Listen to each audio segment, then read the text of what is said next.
Hello, everyone. How is everyone? Welcome back to another book chat with Zahra from Collapse Life and Susan from Courageous Conversations. Hi, Susan. How are you? I'm great. I'm fine. What about you? And where are you? I'm in another country this week. I'm like that old TV show, Dora the Explorer. So I'm in Ireland at the moment, which is it's been lovely. Um, and just about winding down my European tour and heading back to the States in a couple more days.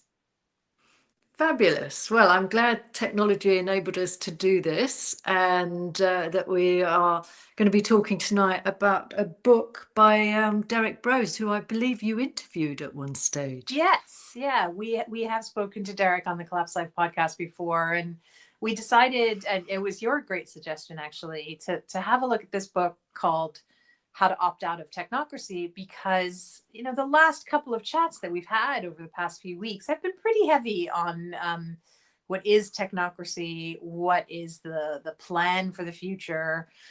We talked 2 weeks ago about travel in the technocratic age and what that implies in terms of what we give away, in privacy wise and in our biometrics and all of that. And it all starts to feel like a big of a heavy responsibility. And there are ways to opt out, and that's what Derrick's written about in this book. And so we thought it would be good to sort of focus on things that we have that are within our power to control, to remind people that we have more power than we often give ourselves credit for.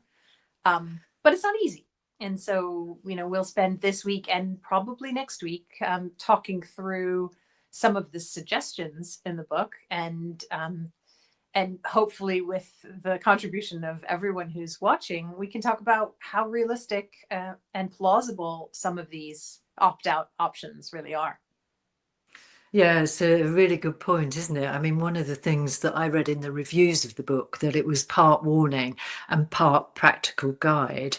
And, welcome everybody joining us. And we really value your opinion. And we're going to kick off today with a comment from David. And thanks for dropping into the conversation so quickly. And he says, yes, dropping out is possible, because that is the big question we asked, isn't it? Is opting out actually possible? And David says that I have done it. I only use YouTube for very selective information awareness. I don't use social media or AI beyond search. I live in a rural setting far from cities. So, yeah, you've obviously sussed that out, and we appreciate you contributing that. And I think, I can align with that in many ways. So, any other thoughts on that one, Zara, Well, I'll as we just say to start off? David, if your use of YouTube is very selective, then we're very grateful that you've chosen to spend this time with us. So thanks for being here. And for having somebody in the conversation who's actually living this will be really useful, because many of us sort of have ambitions around being able to make choices while we still can of how to opt out. But it's always great to hear from those who have done it, to learn the pitfalls and what to look out for, but also what to prepare for, what if anything kind of guardrails you need to build, or what you might need to stockpile, and not necessarily in terms of possessions, but mentally, what kinds of things do you need to do in order to continue to live outside the norm. I will say, because I'm traveling, I don't have access to everything that I would have at home. And I'm put in situations where you have to sort of react quickly and do things like contactless payments, which normally I wouldn't really do that much, but while traveling, sometimes there's no option but to do a contactless payment, especially here in Europe. It's much more widespread, I would say, than what I noticed in the US. And so, you can sometimes find yourself in a moment where you have to make a quick decision that wouldn't necessarily opt you out. But it has been interesting, actually, traveling. I do have a bank account in the UK, and I went to a bank branch, and I was quite surprised as I was waiting to be served. I was quite surprised to see what is possible and not possible in a bank branch anymore. First of all, there aren't very many. They've closed so many branches of banks. And I happened to find one. It was right in the center of London. Someone came in with a friend and said, I have an account here and my friend would like to open one. And the lady in the lobby told her, we don't do that in the branch. You're going to have to download the app on your phone and do it online. And I thought, wow, that would be the one thing that I would imagine that you would do in person. And then once the account is open, you can use your online services to kind of run the account. But to open the account, you would think that you would do that in person. Somebody else came and said they wanted to pay into their friend's account. And again, she said, no, you can't do that. You can pay into your account and then use the online banking to transfer it to your friend's account, but you can't pay directly into their account. And I started, as I was standing there, I started to wonder, well, what can you do in person anymore? You need a phone for everything. So just using that as an example of how increasingly difficult it is to opt out and still function with these mainstream services. We've got another comment coming in. This one's from Roger. Now, I agree with you about the banks. We can come back to that, Zahra. From Roger, it seems to me that we're going to evolve into a dual society, one partaking and one offline. The real key, it seems, is how do you transact? Yeah, really good point. Keep cash alive as well as hard assets. Methinks barter will be on the rise. This will coexist with crypto, which is coming, ready or not. And you, thank you for that, Roger. And really, you highlight what the book is about. And maybe this is a good time just to do a sort of overview of the book, because. And I've met Derrick Broze as well. He was at a conference and he's very impressive, isn't he? He's a researcher, journalist. He's an advocate for freedom and liberty. And he's written quite a few books, and you can read his articles. I think he's on the Last American Vagabond quite often. And this particular book, I think he first wrote in 2019. And the version I've got is a new second edition, which was written in 2022, where he's added about 5 chapters, all about the new, the technocracy coming in through COVID, the digital currencies, as Roger was saying about those taking prominence. And so there are a lot of updates, and it really is about how Derrick Broze wants to be an example of somebody who has opted out. And he's quite strict, because I remember him telling the story that when he came into the UK to attend this conference, he refused to have the facial recognition and to go through that. So he and his family, who he was traveling with, took 5 hours to get through the airport. Wow. Now, there aren't many people who would be as principled to put up with that sort of delay and stand by and refuse to do what was required for a speedy exit. So another comment just come in. And I'm reading all of them. Zahra's only doing her best with a phone, which is magnificent, but can't see the comments. So you're getting more of me tonight. From Sandy, just wondering if David, and I suspect she means Derrick, has a bank account or a cell phone. Do you grow your own food, make your own herbal medicines? Opting out takes a lot of very thorough planning. Just thinking about these things. She means David, who made the comment from YouTube. So David, if you have any thoughts, or you want to sketch out some of the things that you do, Sandy would love to know, but we would all love to know. One of the things in the book that Derrick mentions is if you do have to keep an account, try to go with a credit union rather than one of the big banks. I don't know.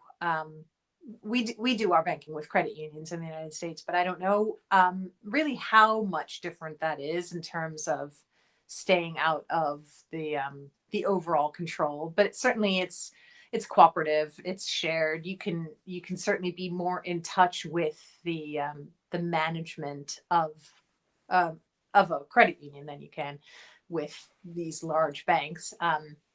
But so that's one of the options of sort of a middle ground.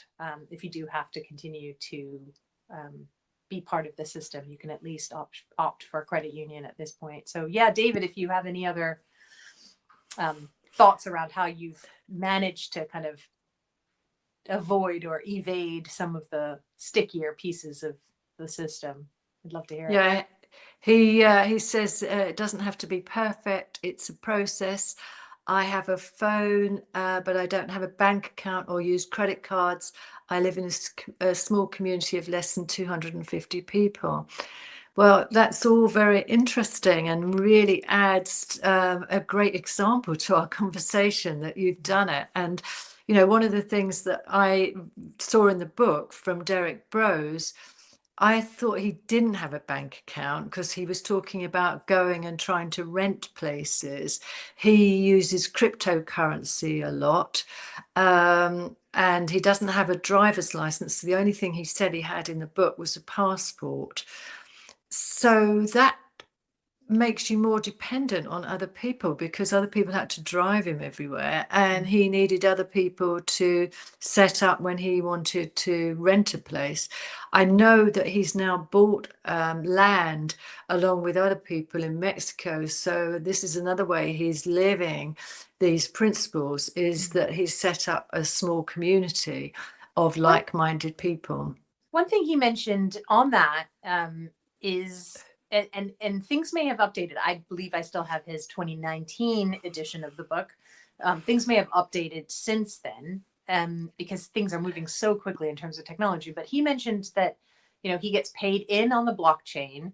He makes payments out on the blockchain.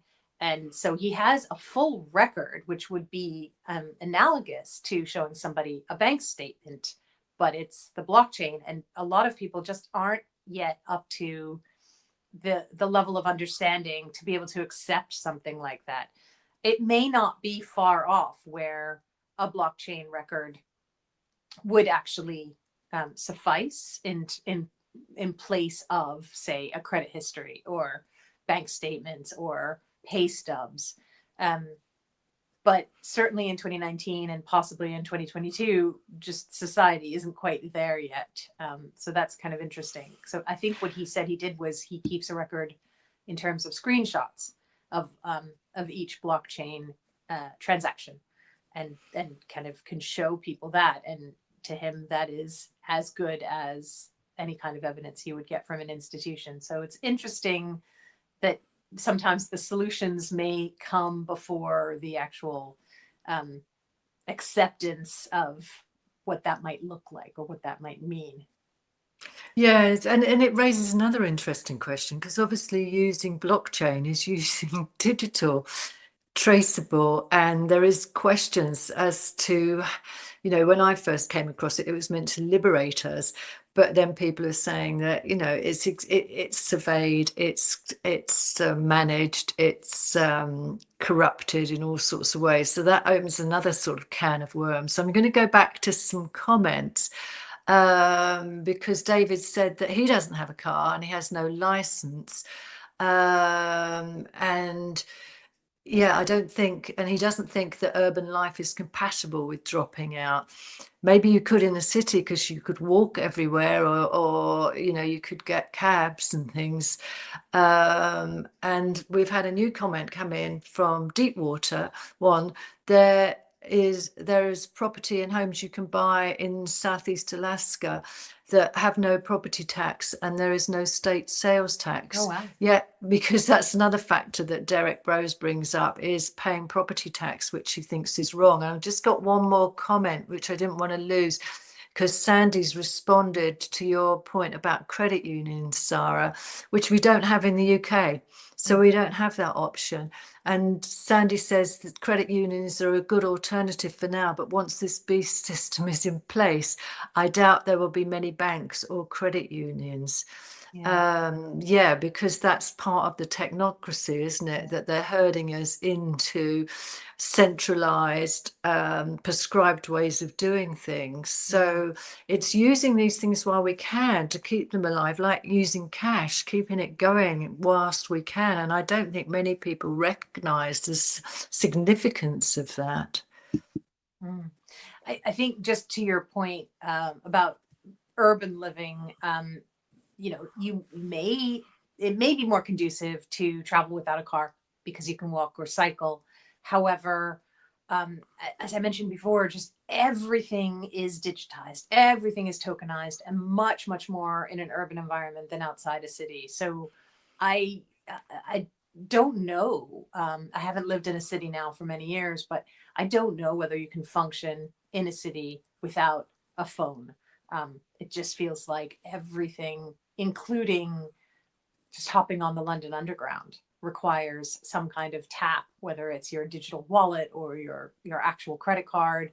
Um, I wanted to go to the machine to buy a paper ticket, and it was more than twice the price to buy a paper ticket than it was to just tap your credit card and go through. So the disincentives to doing things in an analog way versus a digital way mount up really quickly. Um, so I think cities, I think it was David who said, you know, I don't know if you can do this in the city. I don't know if you really can opt out if you live in an urban environment. And it is something that Derrick starts to address in the book, that not everybody can do everything. And so he kind of says on a recurring basis, do what you can with what you have where you are. Um, I think if you are in a city and can move from the city, that's obviously a preferable state. Not everybody can, but if you can get out of cities and into a more rural environment, particularly an environment where there will be other people who may be thinking similarly, so you can have that kind of community exchange network. Um, that's the ideal situation, of course. Yeah, and that is one of his ideas. And welcome everybody if you're just joining us. And we've got a very lively conversation going. David's come back and says cash only now, gold and silver saved up for barter later. Yeah, I did. I think it's really interesting about the currency and gold. Will we be trading it for a loaf of bread? My husband just read me something today that in the UK, if you sell your gold and it's not a UK coinage, so it's something like a Krugerrand or something like that, you have to pay capital gains tax. Uh, and Wow. again, like Bitcoin, like digital currency, it's using gold is not in sort of common parlance, is it? So, and going back to your point, Zahra, about choosing a small group of people trusted, that is one of Derrick's main thrusts, if you like, is and he has created, and they're still very active all over the world, what he's called freedom cells.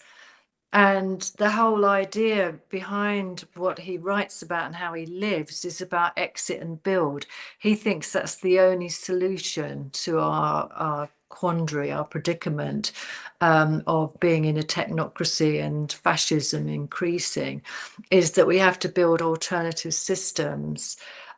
So it's good to hear from people about what their thoughts are and what they're coming, so perhaps their own experiences, because it's very difficult to opt out completely. Yeah. Derrick actually writes very specifically about what an ideal cell might look like, and he's purposely using that language because the state was using the similar language around terrorist cells, and so he was co-opting that language but turning it into a positive by calling it a freedom cell. So he was very specific about the ideal number of people being something like 8, and then each cell being kind of a node on a network, so that there are other cells nearby with whom you interact. So your little group of 8 isn't the end of it all, that you're actually telegraphing out to other cells nearby, but each group is no more than 7 to 9, I think is what he said is the perfect number. And I think, Susan, you may have some more insights into this, given the kind of history that you have had of exiting and building. The idea of that perfect number of adults who can work together, and everybody kind of it being a flat structure and everybody working together and contributing their own skills. In order to make that kind of communal living work, I think it's a very fine line. And I always wonder, will it work in the long run if for people who are not related to each other? Because it's hard enough even with families, but could it work when it's just a group of people who maybe don't know each other or know each other loosely, coming together to share and to cooperate, to collaborate? Because we make it so hard, don't we, to try and get along and collaborate. Well, that's part of our conditioning, isn't it? We've been conditioned to be individuals and individualism, and that's part of the argument of the book, that how we need to change and transform. And it was interesting doing an update on Derrick, because you're right, a lot of conscious communities fail in all sorts of ways. But what he's setting up in Mexico, and again, it's all an experiment, isn't it? Is that people are purchasing their own land and their own property, but they are sharing some resources and supporting each other. So it's not like a commune that he's recognizing that you've got to have responsibilities and people to have ownership in some way, shape or form. So we've got another comment, which is a really interesting one for people who want to know what's going on. It's from Deepwater, who says that Arizona, Arkansas, Louisiana, Oklahoma, Tennessee, Texas, Utah, West Virginia, Wyoming, Florida, and Idaho, you can use gold as legal tender there. Which is excellent, that you can actually do that. I mean, one of the earlier comments was about bartering, wasn't it? Well, when that becomes more, and that's another thing that Derrick talks about a lot in the book, is what he calls counter economics, and it's all based on the philosophy of somebody called Konklin III, which is agorism, his sort of philosophy about things. I mean, it's a very rich and full book. It's a lot to think about and remember, isn't it? And I don't know about you, but one of the things it made me think about, because I know I can't opt out completely, but really thinking about digital detoxing, about conscious use of technology, about making choices, because one of the major premises in the book is that change in consciousness from being a consumer dependent on the system to being free, to being independent, to having agency. And, one of the reasons that we're having this conversation, Zahra, and everybody participating, we really appreciate you joining in, is to keep informed, isn't it? Because that is a form of power. And Derrick wants to be an example, and it looks like other people in our group, such as David, are examples of people who are opting out, who are making those choices and empowering themselves. Yeah, lead by example for sure. And the digital detox, I think, is a really great exercise. And again, it's an interesting, just like opting out. Do you completely disconnect entirely and do nothing digitally for a period of time, or do you just reduce to necessary only? It's a really interesting thought experiment. How much can we do without using any technology at all? I mean, I wonder, I guess, considering I do a podcast, I do a substack, I need to read and listen and watched a lot of content. Could I do what I need to do without any kind of digital technology? And so if I were to do any kind of digital diet, would it just mean setting aside a fixed number of hours and trying to do all the things that I need to do just in those hours, and then being analog and clearing my mind for the rest of the day? What are your thoughts, Susan? And anyone listening, have you has anyone done this? Has anyone gone from being a heavy user of digital technology to ramping down?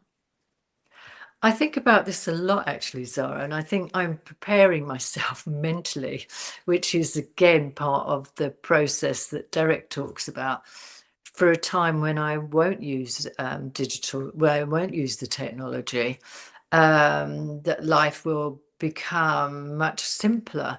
That might be the way to go. I don't know. It's so interesting when you start to really consider, when I really consider about how technology is part of my life, my everyday life. And certainly for banking, and that was a point that has come up with banking. And you were saying about even finding a bank branch was an achievement, and what they actually do there.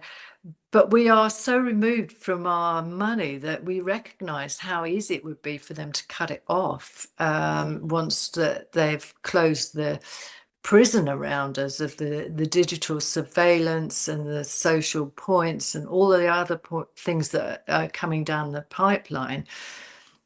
There is so much value in having other resources, such as having some gold, having some silver, having resources that are tradable. And that includes your skills, doesn't it, as much as physical assets. Very much so. Yeah. Very much so. I think that's one thing that people really underestimate is skills being an asset. And I think people also underestimate what is a skill. People think, oh, I don't, what do I know? I don't know how to do that, or what do I have to offer in a community setting like that? But I think really, if you think about it, we all have gifts, we all have skills and talents, and you just have to think about how that can be something that's useful and something that you can contribute to other people, whether it's, you are a resourceful cook, and so you know how to take a small amount of ingredients and spread them out over a large number of people, or you know how to run a sewing machine and you can repair people's clothes or make them clothes if you're in that kind of a situation where you can't go to the store anymore, or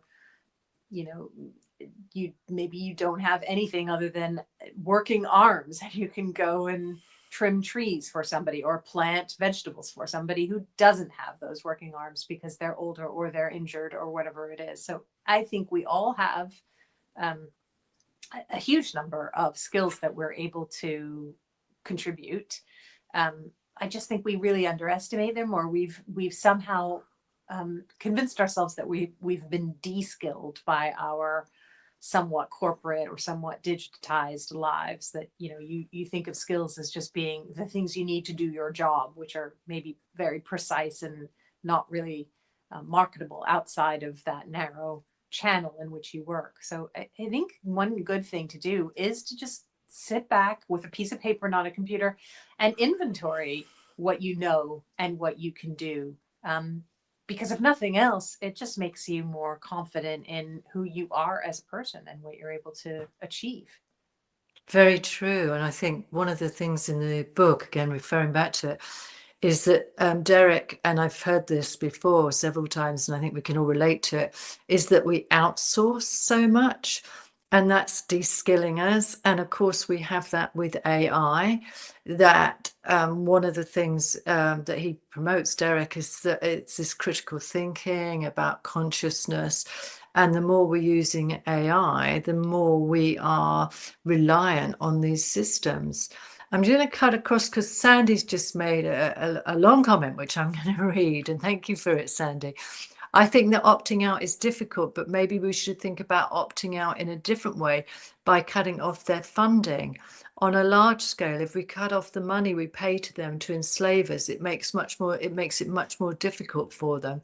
Stop paying property taxes, all tax for that matter. Stop shopping at Amazon, Walmart, and all the big corporations, and start using family-owned businesses. Grow as much food as you can, use VPNs and safer browsers online. Disconnect as much as possible, increase your food storage so you shop as little as possible. Excellent points. Thank you for those, Sandy. And, very valuable guides to anybody who's like already prepared or thinking about how they can prepare and make themselves more independent. Absolutely. We just had about 2 weeks ago a conversation with a regenerative farmer in Texas called Molly Engelhardt. And one of the things that she emphasized really strongly in our chat is something her father said, which is that where you spend your time and your money reflects what you care about. And so she says there are a lot of people who say that they care about the food system, they care about the environment, they care about regenerative farming, and yet they still shop at Whole Foods, which is owned by Amazon, or they order their things online, and they don't actually live out what they say they believe. They don't do all the things that are needed in order to support small farmers like herself. And so it was a really strong rallying cry to kind of, walk the walk and support those people who feed us, and stop supporting the behemoths that don't want us to succeed, don't want us to thrive. I mean, we only wrote a few weeks ago about the price gouging at Walmart and even at Costco, not so much price gouging at Costco, but just mislabeling, saying that their famous rotisserie chickens are preservative free when they're not. So there's a class action suit against that. But if you think about these big box stores and how little regard they have for us as individual consumers, it really starts to resonate, and you think, yes, it's true. Why do I give them my money if all they want is more, more, more, and they don't really return anything of value or of benefit to us? So it's a tough one, because it requires discipline. It requires denying ourselves of convenience and of ease. It costs a lot more. So that means that you're going to have to budget differently and spend more money on fewer things. It's not possible for everybody. It really, we do need to recognize that not everybody has the bandwidth or the ability to do these things. But unless more and more of us do start making those tough choices, and stop living out of fear. I mean, so Sandy suggested we should stop paying property taxes. And again, if one family or 10 families stop paying property taxes, those people are going to get punished. But if thousands, hundreds of thousands, millions of people stop paying their property taxes, that works. So it takes courage, and it takes principles, and also coordination, being able to kind of move together. Yeah, some really good points there. I think when we put out the note about today's conversation, somebody had commented that in India, 300 million people turned out to protest against some new labor laws that were being tried to be brought in. It does take a mass of people that are actually saying no to all this. And we can all start simply. I mean, David says, yes, simplify, simplify. And what Sandy suggested is something that we can all do. We can all stop giving our money to these big companies, because they don't have our interests in their remit. They're there to make money, and we should be small, and more so. I mean, to me, they're part of the evil empire. They're all part of what they're trying to all take control of us, the resources in the world, and to, and some people, and I'm beginning to agree with them, that it's also part of a depopulation program. So we should really morally make a decision where we put our money. and support those people who, that's a really simple principle that we can all make, I think, as long as we've got shops and things near us to be able to do that. We had another comment from Deepwater, and do keep the comments coming. It's a really good conversation going. With programmable digital currency, they can use carbon credits to ration our purchases, and they can restrict our travel outside of our designated zones. Yeah, all of that.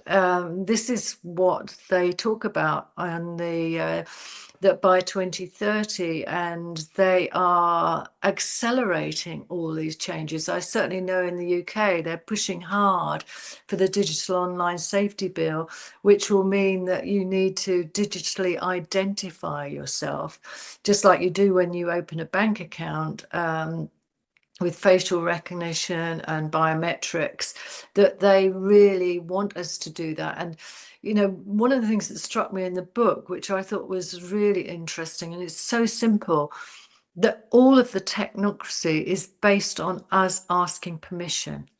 Asking permission to have our money, asking permission to travel, asking permission to access healthcare, all of those things. And when you start to think about it, why am I asking them permission to do anything? Who are these people? Right. What rights do they have to dictate to us? And, Derrick says it really is a battle of ideas. They have a vision where they're in control. We have a vision where we have freedom, where we're at liberty to think and to say and to value the things that we think are important and to make the choices. Another sort of couple of comments. Yeah, Blaine's Tube, and I hope I haven't missed any. Blaine's Tube says, Matthew 6, verse 21, for where your treasure is, there your heart will be also. Sorry, from where your treasure is, there your heart will be also. Yeah. This is another good point, because in the book, Derrick says that one of the things that people have had to help them with collapse in history is that they had religion, they had mythology, they could look at the bigger arc of history. They could see that it wasn't just what was happening to them, that it was a time of evolution and change. And Deepwater's come back and said in the Netherlands, new 39% unrealized capital gains tax law will end anyone from investing or owning anything that appreciated in value. It is a test for the rest of the Western world. So, yeah, they're trying out all these different things to see how they react. And how, like when they took money off people with bank accounts in Cyprus, or they stopped real currency in India, and people overnight lost loads of money. So all of this is really testing out how informed we are as people, and what we're willing to do about it, and what we will stand up for. And David says, the only tax I pay is the VAT at checkout stand. I don't own property, nor do I voluntarily file to be taxed by the state. I don't travel, no passport, I only work for cash. This is brilliant. We have such an informed community. They're like way ahead of us. Yeah, keep them coming. Keep these comments and suggestions. I'd like to know from David,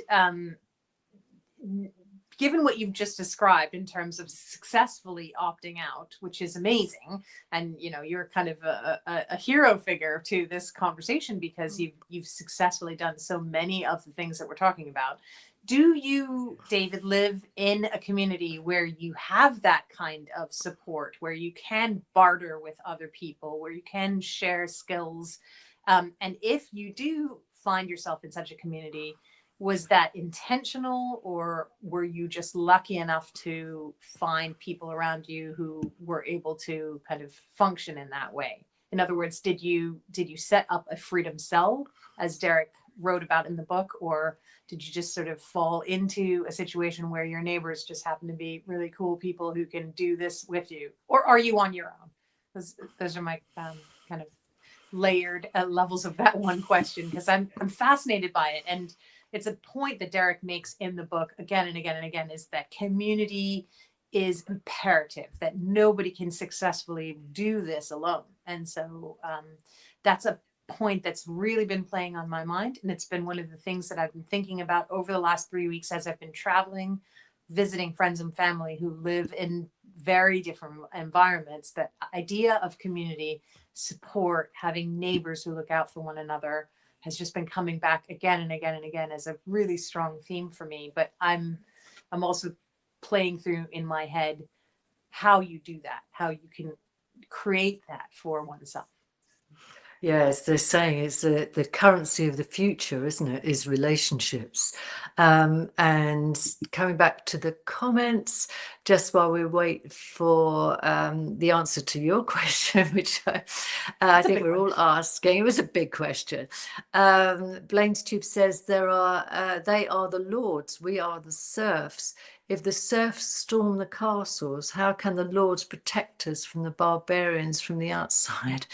I love it. I think it's great, but I have to ask who the barbarians are, because I think that's partly how they control us. That we always have to have an enemy. We always have to have an enemy, don't we? Who's always going to be coming to get us, and somehow they're going to protect us. Yeah. But we can see from what's going on in the world at the moment that they're inventing enemies and as excuses to go to war, and it won't be them fighting. There'll be our young people who will be fighting, and their young people, and it's just unbelievable. Protection is about control, as is safety. I just fell into a great situation. I could never do what I do without, this is David. I just fell into a great situation. I could never do what I do without integrated living with a small community. I realized that I am blessed this way. Okay. Well, that's great. And I think, I live in community as well. And I feel blessed that I live in a rural place where I know most people, and where there are still shops, independent shops, and we have 4 pubs and places that I can just walk to. So I think if it comes to it, and that's the other thing I've learned from my years of collapse awareness, is that I would never live where there aren't resources that I could walk to, because being dependent on a car is like the end of suburbia, which was one of my first insights into what might happen in the world, is that you are stranded, and that you really need to be near people and be near resources. And yes, that will create problems because you're near people. Yeah. And resources. The UK is actually the perfect setting for what you're just describing, because it's an ancient place, and it was a series of villages rather than just big open spaces. It was market villages connected through walking paths for such a long period of time. You're really kind of set up for that. And as I've been traveling around through villages in the UK and in Ireland, you can see that still carries on, even if some of the once mom and pop village shops, as we call them in the US, have now been bought over maybe by chains. They're still there, and they're still serving the same function that they once did. So that's maybe the positive side of being here in the British Isles versus some of the negatives, which we can talk about. But some of the things that I've noticed here, like in Ireland, when you build a new house, you can't put in a chimney. You can't have a fireplace, which boggles my mind, because it's a cold and wet and damp place, and you want to have a fire. And where I've been, we've had, log burners and turf peat fires, and they still use coal. But if you build a new home, you can't have that. And maybe you can have a gas ring or something like that, but it just seems really throttling. The other thing that I wanted to mention that I have never seen anywhere else, I think in the UK, you have perfected the art of charging for things that I never imagined. So picking up and dropping off somebody at the airport, you have to pay. And it's not insignificant. It's like £7 or £8 to pick someone up and drop them off at the curbside. And then the last thing I'll mention is, the GDPR rules where you have to always accept or reject cookies on a website. I literally saw on one of the tabloid newspaper websites, accept all or pay to reject. I Yeah, couldn't they agree. all have it. They all Yeah. have it now. I mean, everything. They're trying to monetize everything. They are extracting whatever they can from us. Yes. And yeah, yeah, and it's just creeping in and all of those things. I'm going to go back to some more comments because there's some great ones coming through. The thing about the fires is that's the green agenda. Yeah. So we're not allowed to have fires. And also, then you're dependent on electricity. All new homes in England, as far as I'm aware, don't have gas, so they are dependent on electricity, which again is And really smart meters. expensive, and smart meters, bad for your health and can be cut off at whim. So going back, your list that you read out, or I think came from Sandy, all the different things. Rachel Wiles says that she's starting that list today. That's why it's so good that we're sharing these ways in which we're making it work, that we're navigating all this. Sandy comes back and says China was the beta test for the social credit system, and it worked fantastically for them. Yeah, of course it did, because they have a culture of obedience more than we do, but it is the testing ground. They now have citizens reporting on each other for abusing the system in some way. They have been so thoroughly brainwashed into thinking this is a valuable system, and shows that you are an ethical person for following the rules. Yeah, that's totally how it's built. I mean, we saw that in COVID, wasn't it? That you were the ethical person because you were taking responsibility and following orders and you were complying. And the people who rebelled were the bad people who were killing Granny. And it's the same playbook. They are well versed in how to manipulate us and to use propaganda. And fascism doesn't work without ordinary people complying and fulfilling all those jobs and reporting on their neighbours. Yeah, that's I think is something that we're all going to have to recognise and deal with in the coming new world. And from the Stephen says, from the great white north, Alberta, Betsy's van life says, I've been out in the Canadian winters doing trial runs to see if I will be successful in surviving these winters, wood heat, etc. 62 years old, bought my cat and dog year 4. Well, that's great, isn't it? In Amazing. terms of what people are willing to do. They are so committed to keeping their freedom. Yeah. And that's one of the things that this human spirit that we're seeing a taste of in these conversations, I think that will prevail. That will make us triumph. You know, it's be like herding cats. Yeah. Okay. Blaze Two says the barbarians are the aliens, the plagues, the hackers, the enemies of democracy, etc. Yeah, there are lots of enemies out there, aren't there? But who's going to protect us? I think it's us. That's one of the things Derrick Broze says about his community in Mexico, that they're very willing to apply self-defense in order to protect what they've got. Yeah, because we all know there'll be enemies at the gate. David says, need less, buy less stuff that isn't essential. Get over addictions and cravings today so you aren't going crazy with cigs, sugar and boo, and when it isn't available, when cigs, sugar and booze isn't available. And, you know, that's one of the factors, isn't it, about this digital technocracy. They have made it addictive. And this is why we talk about a detox, because it is deliberate to keep us enslaved in all sorts of ways. And it's just going through to its final sort of stages, isn't it? That enslavement, it's just a progression. And Blaine's true again, the Stasi didn't go away with the fall of the wall. No, they didn't go away with the fall. In fact, one of the things that I read, I think from Solzhenitsyn years ago, is their job is easier now. The Stasi had to have people watching you, and they had to have people listening to you. And now they just have to look online and see what our profile is and see what we like and what we're watching. They have all the information on us that makes us very vulnerable to that control. Yeah, so simplify. So any other sort of final thoughts from anybody, and from you, Zahra? We've sort of just touched the tip of the iceberg here, but there's been some great suggestions.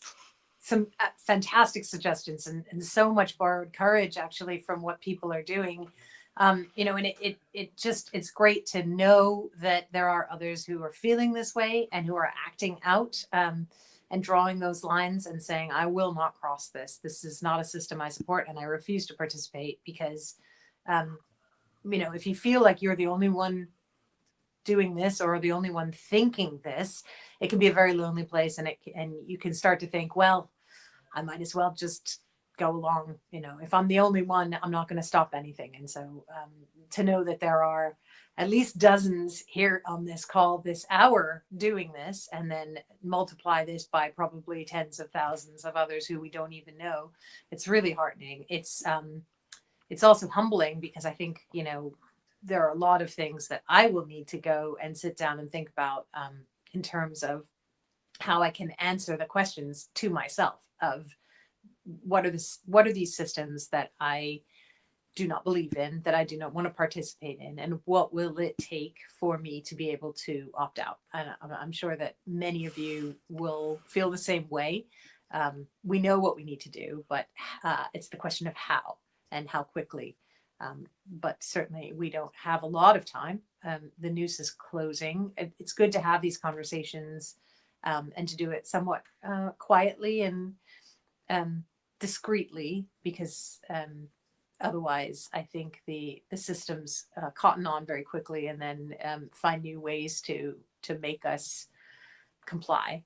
So yeah, just thanks everyone for all the inspiration, and let's keep this conversation going next week.